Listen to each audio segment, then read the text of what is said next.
day by day. The way of the crypto warriors, can't rely on the bankers, no way. Good morning, Bix Weir, roadroad.com with your morning horn of Z's, your sip of chaga coffee on the road. Oh, it's a little overcast in San Diego. We're in San Diego. We have a show tomorrow night, Wednesday night, at Mike's Barbecue. Mike's Barbecue in Escondido, which is right next to San Diego. 1356 West Valley Parkway from 5 p.m.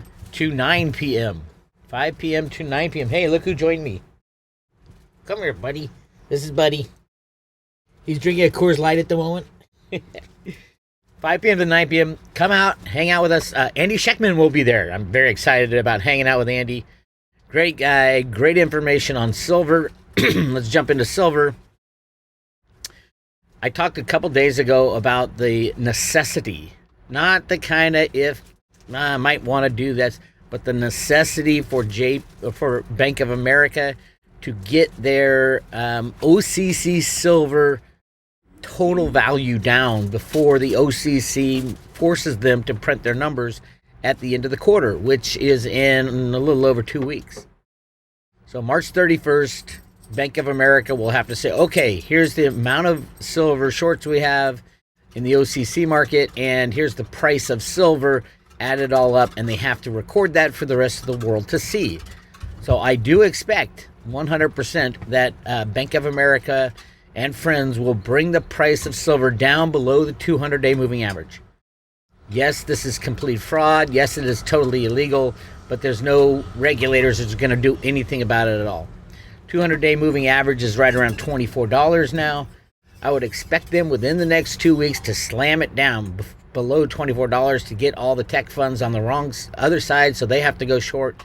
Continue to slam down until they're ready to run it up again. But it will be after the March 31st deadline, the specific day, the closing on March 31st is what they value their silver lease position at.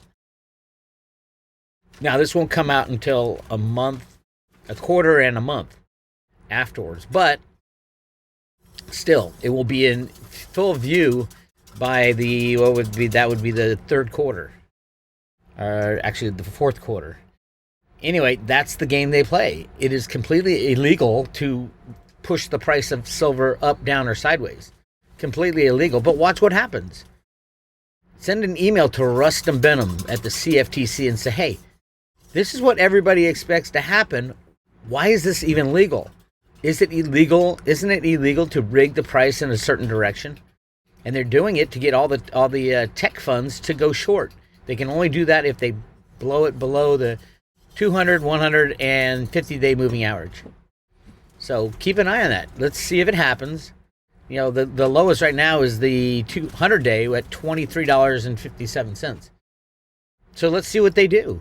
I mean, this is criminality on display. Might as well show it to the world. Not that these guys haven't. 5-count felon JPMorgan is at the center of a new multi-billion-dollar trading scandal. Remember, I've been talking about nickel. The LME canceled all these contracts that had already taken place, basically stealing from one entity and giving to another. Guess who's at the center of it? JPMorgan Chase. Again. Traders who feel they were robbed of their profits trading nickel last week at the London Metal Exchange have taken to Twitter to verbally accuse the LME of favoring their cronies and behaving like slime balls. Lining up as crony suspect number one are the units of JPMorgan Chase, who together hold the largest number of Class B shares in the London Metal Exchange than any other member. Those units are JPMorgan Markets Limited with 25,000 shares, JPMorgan Metals Limited with 19,000 shares, JPMorgan Securities with 25,000 shares, for a total of 69,100 Class B shares, according to a listing of shareholders on the LME. This is from Wall Street on Parade. Great site. Go check that out. Check that. This is unbelievable. In addition, the CEO of the Hong Kong Exchanges Clearing, HKEX, which brought the LME in 2012, is Nicholas Agazoon. He joined HKEX last May after spending 31 years at JPMorgan. Agazoon also serves as a board member on the LME, where his bio notes say that, quote, from 2013 to 2020, Mr. Agazoon was CEO JPMorgan Asia Pacific, where he was responsible for the firm's business across 17 markets. The reason that both the LME and JPMorgan are taking the heat from the traders who said they were robbed of their profits is that one of JPMorgan's clients, the Chinese nickel and steel producer Tungsten Holding, had secretly built up a massive short position in nickel using both contracts and the LME, and also over-the-counter derivative contracts with JPMorgan and other banks. When the price of nickel began to spike dramatically higher last Tuesday, the banks scurried to try to close out their short position in nickel by buying back the contracts. That heavy buying pressure put the price of nickel around $100,000 a metric ton, and the banks could no longer afford to keep buying to close short positions. That's when they shut down the market. That's when they reversed trades. JPMorgan Chase is the largest criminal entity on the planet. They're also the largest bank on the planet, so they're not allowed to go down. We give these criminals the license to steal. That's what this is exactly. And they're doing it. They're using it. Why not use it? We allow them to print money out of thin air and then allow them to go in and rig any commodity market they want. Welcome to America. You wonder why everybody's pissed at the United States of America. This is what the United States of America does to control the unbacked fiat monetary system. It's all bullshit. So go read that entire article. It gives you the nuts and bolts of what it was done. These guys are criminal, beyond criminal. And we're going to get more of the same as long as they're in markets. All right. Cryptos are pretty much hovering where they are. Again, cryptos, gold, and silver, those are the assets you want in your possession.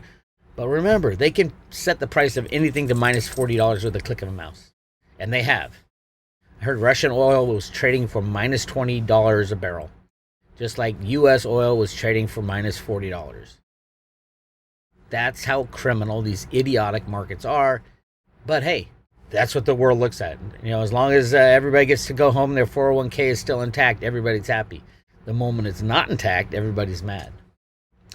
By the way, you know, we went right from COVID into a war, all planned, 100% planned. Now we are going to go back into COVID. White House warns Congress about potential disruptions to COVID response. The White House is amping up its warning to congressional leaders that aspects of the federal COVID-19 response will be curtailed after lawmakers failed to pass additional funding. The latest warning, which will be based on a letter on Tuesday, marks escalation in pressure from Biden administration ahead of key funding deadlines. Additional funding for federal COVID-19 efforts was initially included in a recent massive omnibus spending package, but it was stripped out following Democratic complaints about how the spending would be offset. This COVID payments go to the hospitals for the most part. They give them a bonus for declaring somebody has COVID. If they don't get the bonus anymore, they're going to stop declaring that they have COVID.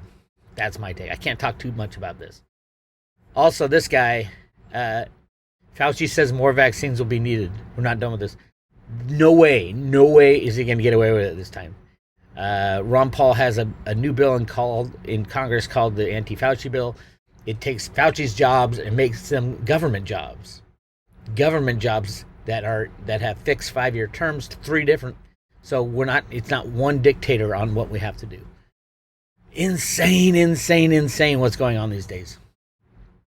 So hey, if you're on the private road, I have posted the Sonoma show on the private road in the section entitled Uncensored.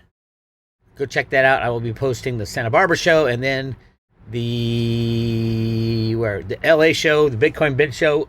I'm going to post some of that on everywhere I can find when Josh gets done. That was a classic. It was a huge show.